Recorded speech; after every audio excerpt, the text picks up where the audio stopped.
예, 오늘 우리 특별 저녁 기도의 셋째 날입니다.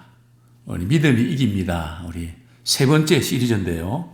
히브리서 11장 17절부터 19절 말씀을 중심으로 시험을 통과한 아브라함이라는 제목으로 함께 은혜를 나누기를 원합니다.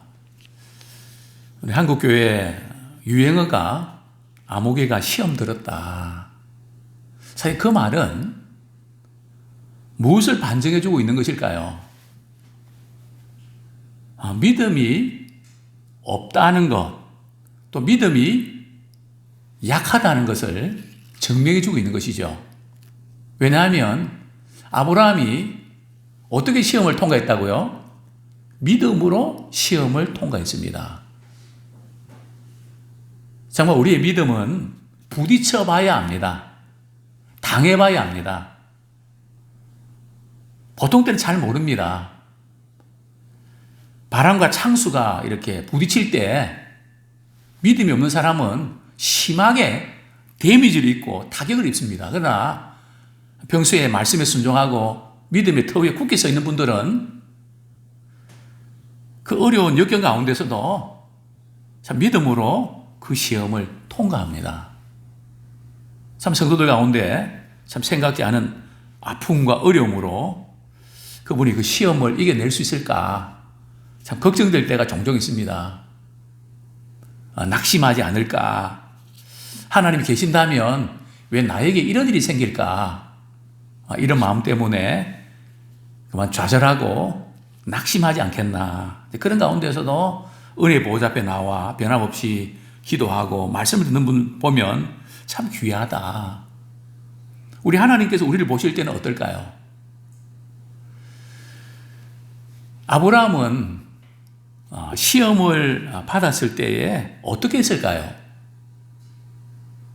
또 아브라함은 어떤 시험을 받았을까요? 우리 본문 17절 우리 같이 한번 읽겠습니다. 아브라함은 시험을 받을 때에 믿음으로 이삭을 드렸으니 그는 약속들을 받은 자로 돼 그 외아들을 드렸느니라. 하나님께서 아브라함에게 어떤 것으로 시험을 하셨을까요? 하나밖에 없는 100살 때 얻은 독자 이삭을 외아들을 말이죠. 어떻게 하라고요? 주의 종으로 바치라고요? 그 정도가 아닙니다. 번제로 바치라는 것입니다. 번제가 뭔지 아십니까? 제물을 불로 태워서 드리는 제사입니다. 지금 이삭의 나이가 정확하게 알 수 없는데 많은 분들이 아마 15, 16세 정도 더 많이 보는 분들도 있습니다. 어쨌든 지금 이삭은 혼자 여행도 할 수 있고 혼자 자기가 뭔가 하고 싶은 거 할 수 있는 그런 나이입니다. 그런데 그 아들을 말이죠. 하나님께서 번제로 드려야 된다. 얼마나 가혹한 명령입니까? 또 이해할 수 없는 명령 아닙니까? 오늘 본문에 보면 아브라함이 이삭을 이렇게 얻었을 때 아브라함과 이삭이 자녀를 달라고 말이죠. 금식기도 하고 철야기도 하고 작정기도 했나요? 사실 아브라함과 사라는 자녀 낳는 것을 포기를 했습니다. 아무래도 우리는 자녀 없이 살아야 되는가 보다. 하나님께서 자녀를 안 주셨다. 아마 그렇게 받아들였습니다. 근데 하나님께서 아브라함에게 말이죠. 자녀를 주시겠다고 그냥 다 포기했는데 그만 불을 질러버렸습니다. 그게 얼마나 소망이 생겼습니까? 아브라함보다 사라도 못지않게 참 기대가 잔뜩 되었을 것입니다. 아브라함이 갈대우를 떠날 때에 몇 살이죠? 75세입니다. 이제 가나안에 들어가서 말이죠. 이제 85세가 됐는데, 그럼 몇 년 지났죠? 10년 지났잖아요. 10년 동안 지내면서 아마 아브라함은 아니, 사라에게 말이죠. 이 땅 없이 이렇게 물었을 것입니다. 뭐 소식 없어? 뭐? 그거 있잖아. 없는데. 아마 아브라함이 10년 동안 말이죠. 수없이 물었을 것입니다. 사라도 말이죠.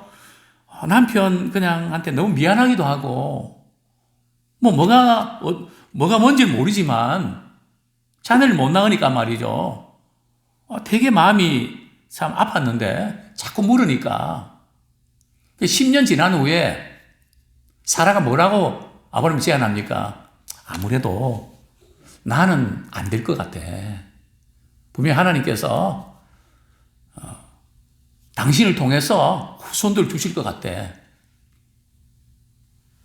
몸종 있는데 몸종 그 하갈과 동침하면 당시에는 씨바지가 있었거든요. 그래서 하나님의 후손을 이어가는 게 어때? 그러니까 아브라함이 그거 좋지 뭐. 그래서 태어난 아들이 누굽니까? 이스마엘 아닙니까? 그런데 하나님께서 그러니까 이스마엘은 몇 살 때 아브라함이 몇 살 때 태어났을까요? 86세죠. 그리고 13년 동안은 성경에 기록이 없습니다. 그리고 99세 때 하나님이 아브라함을 찾아오셔서 내년 이맘때에 사라에게 아들이 있을 것이다. 75세 때도 안 됐는데 무려 24년이 지났는데 누구에게요? 사라에게.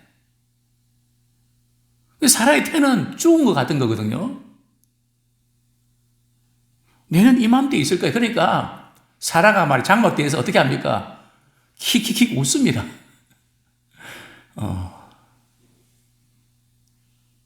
그러니까 천사들이 말이죠. 주의 사자가 내년 이맘때에 아들 낳는데 뭐까지 지어줍니까?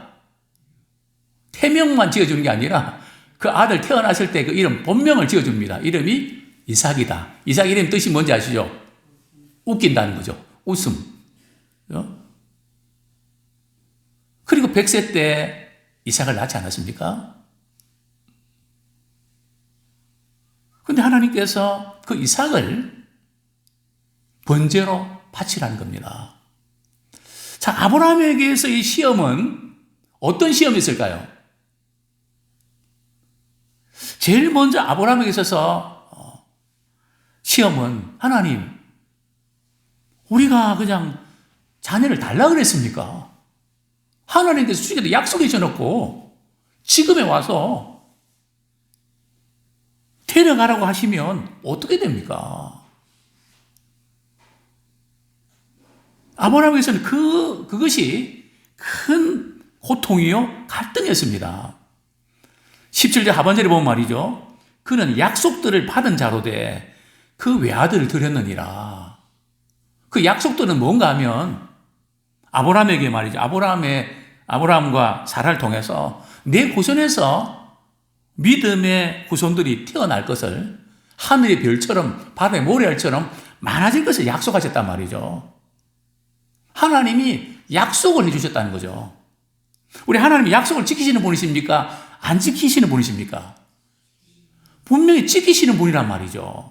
그러니까 아브라함 입장에서는 하나님이 약속을 주셨는데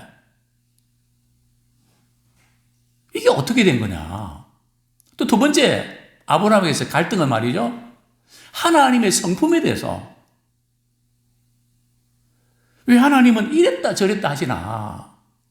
또 당시에 몰렉의 우상숭배 가운데 몰렉 신을 섬겼던 가나안 주민들, 그들은 자녀들 불러 태워 죽였거든요. 하나님 우상숭배를 가장 싫어하시는데 어떻게 사랑하는 아들 이삭을 번제로 불러 태워서 죽이라고 말씀하실 수 있을까? 하나님 자체에 대한 회의도 생길 수 있었습니다. 그리고 해필이면 하나님 왜 나에게 그런 무서운 명령을 주십니까? 왜 나에게 이런 고통을 주십니까? 만약에 우리가 하나님의 이 명령을 받았다면, 우리가 아브라함 입장이라면 어떻게 했을까요? 1번, 하나님 못 들은 거로 하겠습니다. 2번, 하나님 다른 것은 다 시킨다 하겠는데요, 우리 아들 이삭만큼은 도저히 안 됩니다. 이삭 빼놓고 시키는 대로는 다 하겠습니다. 그렇게 하지 않았을까요? 아브라함이 갈대아 우르를 떠났을 때는 말이죠, 참 아브라함은 그 갈대아 우르에서 기반을 잡았거든요. 사업 기반도 잡고 또 그 지역에서 또 유지도 되고 말이죠. 기반을 다 잡았는데 하나님이 갈대아 우르를 떠나라고 하실 때 아브라함은 과거를 포기했습니다. 과거의 그 화려한 그런 캐리어들, 재산들, 인맥들, 그걸 포기했습니다. 그렇다면 이삭을 제물로 바치라는 것은 말이죠, 하나님께서 아브라함에게 이삭을 통해서 뭔가 꿈꿨던 그런 계획들, 그거 포기해라. 즉 아브라함에게 미래를 포기하라고 하는 그런 명령과도 같았습니다. 자, 이제 이럴 때에 아브라함은 어떤 반응을 나타냈을까요? 우리 18절 같이 한번 읽겠습니다. 시작. 그에게 이미 말씀하시기를 내 자손이라 칭할 자는 이삭으로 말미암으리라 하셨으니, 분명히 하나님께서는 내 자손이 이스마엘이 아니고 이삭이라고 하셨거든요. 그런데 하나님께서는 이삭을 제물로 바치라고 하셨던 겁니다. 자, 우리 창세기 22장을 한번 보죠. 이런 명령을 받고 아브라함은 어떤 반응을 나타냈을까요? 또 우리는 시험 당할 때에, 참 이해할 수 없는 시험을 우리가 맞게 될 때에 어떻게 해야 될까요? 창세기 22장 3절부터 5절까지 같이 한번 읽겠습니다. 시작. 아브라함이 아침에 일찍 일어나 나귀의 안장을 지우고 두 종과 그의 아들 이삭을 데리고 번지에 쓸 나무를 쪼개 가지고 떠나 하나님이 자기에게 일러주신 곳으로 가더니 제3일에 아브라함이 눈을 들어 그것을 멀리 바라본지라. 이 아브라함이 종들에게 이르되 너희는 나귀와 함께 여기서 기다리라. 내가 아이와 함께 저기 가서 예배하고 우리가 너희에게로 돌아오리라 하고. 자, 아브라함은 하나님께서 아브라함에게 내 아들 이삭을 번제로 드리라 할 때 하나님은 아브라함이 이삭을 얼마나 사랑하는지를 잘 알고 계셨습니다. 그 표현이 말이죠, 내 아들, 내 사랑하는 독자 이삭. 다시 말씀드리면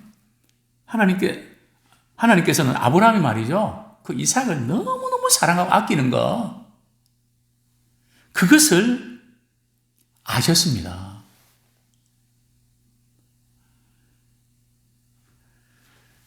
이제 아브라함은 말이죠, 그날 밤 깊은 고뇌에 빠졌을 겁니다. 아브라함이 이 사실을 말이죠, 아내 사라에게 이야기했을까요? 안 했을까요?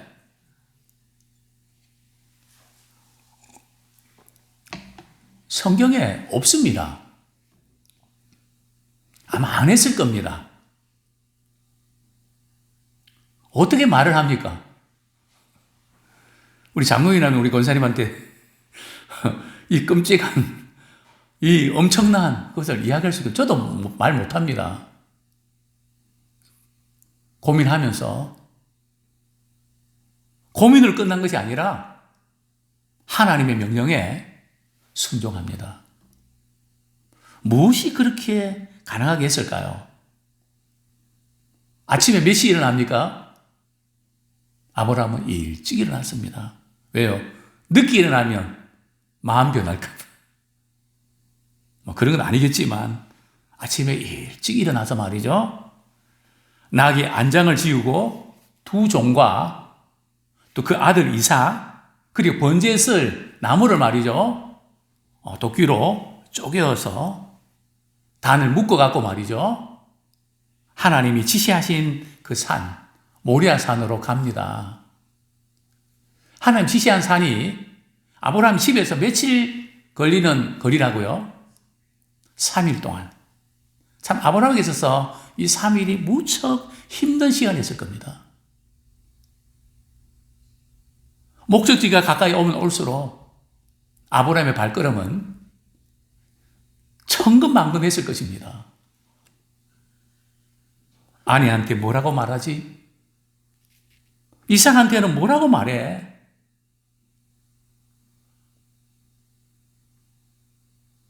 내가 혹시 하나님의 명령을 잘못 들은 거 아닐까? 하나님께서 아브라함에게 이삭을 번제로 바치라고 명령했을 때 아마 저 같으면 아마 잘못 들었을 거야. 그래서 뭐 조금이라도 말이 뭐 변수가 생기면 내가 잘못 들어서 그런 거야. 아마 이쪽으로 우리 시험 들 때에 그렇지 않습니까? 어떤 변수가 생기면 자꾸 그것 때문에 건드리고 내가 원하는 쪽으로 몰고 가지 않습니까? 아브라함도 그랬을 것입니다. 하나님께 내 다리를 부러뜨려서 못 가게 하시든지 사고를 당하든지 아니면 이삭이 그냥 넘어져가고 다치든지 왜냐하면 다치면 번제로 못 드리거든요. 뭔가 변수가 생기기를 원하지 않았을까요? 정말 3일이 너무나 긴 시간이었습니다. 드디어 하나님이 지시하는 그 산이 이렇게 바라보입니다. 그때 아브라함이 말이죠. 두 종에게 너희들은 여기 있어라. 그리고 우리가 하나님께 예배하고 너희에게로 돌아오겠다. 자, 이럴 때 내가 합니까? 우리가 합니까? 우리가. 참 아브라함은 믿음이 있었습니다. 내가 혼자 돌아온 것이 아니라 같이 돌아올 것을 그는 믿었습니다. 자, 그런데 이삭이 말이죠. 이제 아브라함과 이삭이 목적지에 가는데 이삭이 머리 회전이 빠릅니다. 아까부터 출발부터 조금 뭔가를 두고 가는 것 같다. 그게 뭘까요?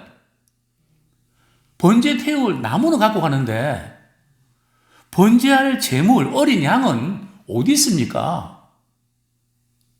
참 이 이삭이 말이죠. 아브라함 이 질문했을 때 아브라함의 심정이 어땠을까요? 우리 아이들 유치원 청하기 위해서 말이죠. 아이를 이렇게 어린이집에 보냈을 때 안 떨어지겠다고 우는 거 보셨죠? 그 마음이 어떻습니까? 참 그런 어떤 슬픔이 있는데 지금 아브라함은 한 그래도 마음이 복잡한데 아들 이삭이 말이죠. 번제할 어린 양은 어디 있습니까? 저 같은 말이죠. 신경 꺼. 말 시키지 마. 아빠 지금 힘들다니까? 근데 아브라함 뭐라고 이야기를 합니까? 번제할 어린 양은 하나님이 친히 준비해 주실 거야. 목적지에 도착했습니다. 아브라함이 말이죠. 제단을 쌓고 나무 단을 이렇게 쌓아놓습니다. 불을 붙이려고요. 그리고 어떻게 하죠? 이삭을 결박을 합니다. 그리고 눕힙니다. 물론 눕혀서 결박했는지 결박해서 눕혔는지 그건 알 수 없지만, 그리고 나서 말이죠, 아브라함은 칼을 빼들고 말이죠, 이삭을 죽이려고 합니다. 바로 그때 말이죠, 주의 사자가 아브라함아, 아브라함아. 제가 이전에도 말씀드렸죠. 우리가 아무리 힘들고 어려워도 하나님의 말씀을 듣는 귀는 열어놓아야 됩니다. 에이, 만세가 귀찮다, 다 필요 없다, 막 그냥 마음의 볼륨을 꺼버리면, 또 하나님의 말씀을 듣지 아니하면 뭐 그냥 아무 생각 없이 그럼 이삭 죽잖아요. 아브라함아, 아브라함아. 그때 하신 말씀 있죠. 12절 말씀 같이 읽겠습니다. 시작. 사자가 이르시되 그 아이에게 내 손을 대지 말라. 그에게 아무 일도 하지 말라. 내가 내 아들 내 독자까지도 내게 아끼지 아니하였으니 내가 이제야 내가 하나님을 경외하는 줄을 아노라. 하나님께서 아브라함을 시험하시는 목적이 뭘까요? 하나님께서 우리를 시험하시는 목적이 뭘까요? 우리 마음이 어떤지 떠보려고, 시험에서 그 결과를 말이죠, 한번 보려고 시험하시는 걸까요? 아닙니다. 하나님은 다 아십니다. 우리를 시험해서 우리가 죄 짓는 거, 죄 짓게 하시려고 시험하실까요? 그것은 더더욱 아닙니다. 그러면 하나님은 왜 아브라함을 시험하시고 우리를 시험하신 걸까요? 목적은 한 가지입니다. 너는 이 세상에서 누구를 최고로 아끼니? 누구 말에 더 귀를 기울이니? 자녀들 말이니? 하나님 말씀이니? 돈이니? 주님이 내게 부탁하신 사명이니? 너는 지금 무엇을 더 아끼니? 하나님께서 아브라함에게 내 독자 이삭이라도 아끼지 아니한 건 내가 봤다. 그러시면서 내가 이제야 하나님을 경외하는 줄을 내가 알겠다. 바로 이겁니다. 하나님께서 우리를 그동안 여러 가지 과정 속에서 테스트에 오셨는데요. 아브라함도 테스트 하셨습니다. 아브라함 이삭을 이렇게 제물로 바치기까지 이삭은 많은 실패가 있었습니다. 믿음이 없었습니다. 우리처럼 실수도 많이 했습니다. 그럼에도 불구하고 이 아브라함은 시험을 통해서 깨달은 것이 있습니다. 우리는 시험이 지나가기를 기다릴 것이 아니라 시험을 통해서 깨닫는 자가 되기를 원합니다.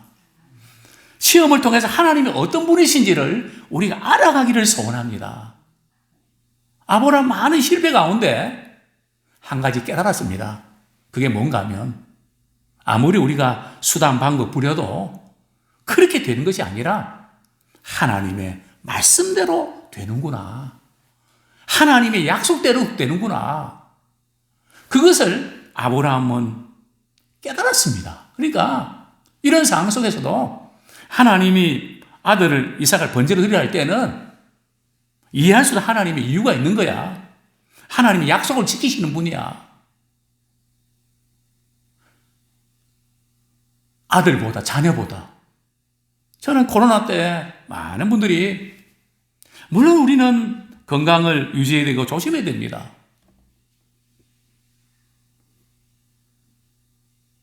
그러나 아들의 걱정스러운 그 이야기 때문에 예배 드리는 것이 머뭇거리는 그것을 볼 때에 참 우리 하나님이 다 보셨거든요. 우리 하나님의 심정이 어떠셨을까? 우리 이삭을 제물로 바치는 것도 아니고. 근데 하나님께서 이삭만 제물로 바치라 하셨나요?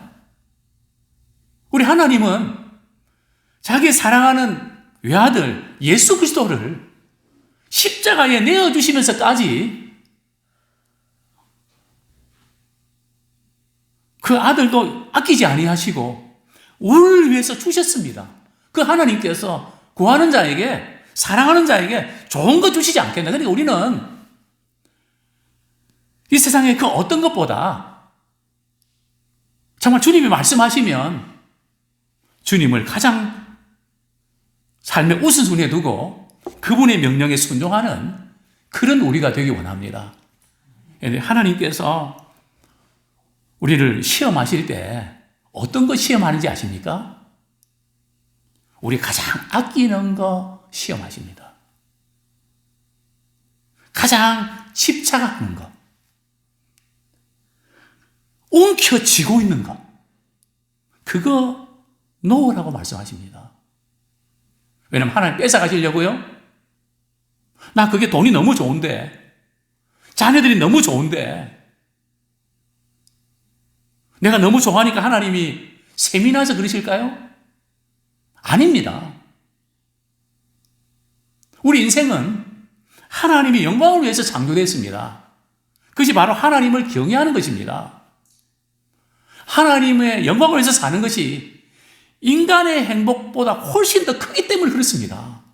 즉 하나님께서 우리에게 가장 좋은 것을 주시기 때문에 마치 우리가 아이들 이렇게 마트나 이런 데 가서 과자를 고르면 싼 거, 건강에 안 좋은 거 그거 고르잖아요. 엄마는 야 이게 더 좋다. 더 비싼데. 몇 배가 비싼데. 우리 하나님이 내가 좋아하는 거 너 가지면 안 돼. 쌤통 나서 그러실까요? 아니요.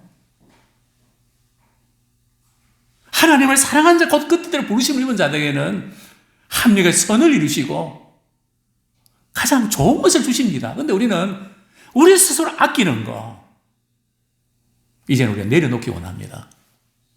내려놓을 때에 우리 하나님께서 어떻게 하셨나요? 아브라함이 눈을 들어보니 순양이 말이죠. 풀에 걸려갖고 낑낑거리고 있습니다. 그것을 잡아서 제물로 바쳤죠. 그리고 나서 하나님께서 어떻게 하셨나요? 우리 창세기 22장 18절 말씀 읽고 말씀을 맺겠습니다. 창세기 22장 18절 시작. 또 내 씨로 말미암아 천하 만민이 복을 받으리니 이는 내가 나의 말을 준행하였습니다. 예. 결국 하나님께서 이 시험을 통과한 믿음으로 시험을 통과한 아브라함에게 큰 복을 주시지 않습니까? 이는 주의 말씀을 준행하였습니다. 그런데 이건 한 가지는 조금 언급하고 넘어가야 될 것 같은데요. 도대체 아브라함이 칼을 들고 말이죠. 이삭을 이렇게 잡아 죽이려고 했을 때 아브라함은 어떤 마음이었을까요? 설마 내가 이렇게 칼을 들면 하나님께서 방패로 딱 막아주실 거야. 그러셨을까요? 아브라함은 전혀 그런 생각 안 했습니다. 분명히 아브라함은 칼로 이삭을 죽이면 말이죠. 하나님께서 이삭을 다시 살려줄 줄로 믿었습니다. 그게 바로 오늘 히브리서 11장, 본문 다시 돌아옵니다. 19절 말씀, 우리 같이 한번 읽겠습니다. 히브리서 11장 19절 시작. 그가 하나님이 능히 이삭을 죽은 자 가운데서 다시 살리실 줄로 생각한지라 비유컨대 그를 죽은 자 가운데서 도로 받은 것이니라. 지금 아브라함에게서 이삭은 죽음과 똑같습니다. 정말 죽이려고 했습니다. 어떻게 그게 가능했을까요? 아브라함은 저 같으면 말이죠. 종에게 명령을 내리고 자신은 차마 못하겠다고 했을 수 있습니다. 그런데 아브라함이 두 종들 말이죠. 너희들은 여기 있어라 하고 안 데리고 아브라함과 이삭만 같이 갑니다. 왜 그런지 아십니까? 만약 그 강경을 받다면 주인님 참으시죠. 왜 그러십니까? 그러면 안 되죠. 하나님의 명령에 순종하는데 장애물이 됩니다. 안 그렇겠습니까? 어떤 아들인데 또 아브라함이 이삭을 말이야 칼로 죽이려고 도대체 어떻게 가능했을까요? 아버는 알았습니다. 우리가 지금 이삭을 낳은 것도 성경에 보면 죽은 자와 같은 그런 우리였는데 하나님께서 살려주셨다면 이삭은 약속의 자녀인데 내가 죽이더라도 반드시 이삭은 살려주실 거야. 부활신앙을 가진 겁니다. 우리는 하나님의 약속이면 이해할 수 없어도 또 하나님이 도저히 그런 분이지 않는데 약속의 충돌이 일어난다 할지라도 우리 하나님은 너는 뭘 아끼니? 너는 결정적인 순간에 어떤 데로 돌아가니? 바로 그때 정말 우리 주의 약속 붙잡고 주님만을 바라보는 믿음의 사람 되기를 소원합니다. 이런 믿음으로 우리는 시험을 이기는, 시험이 지나가기를 기다리는 자가 아니라 시험을 피하는 자가 아니라 시험을 이기는 자 되기 원합니다. 시험을 축복으로 바꿔내는 믿음의 승리자가 되기를 축원합니다.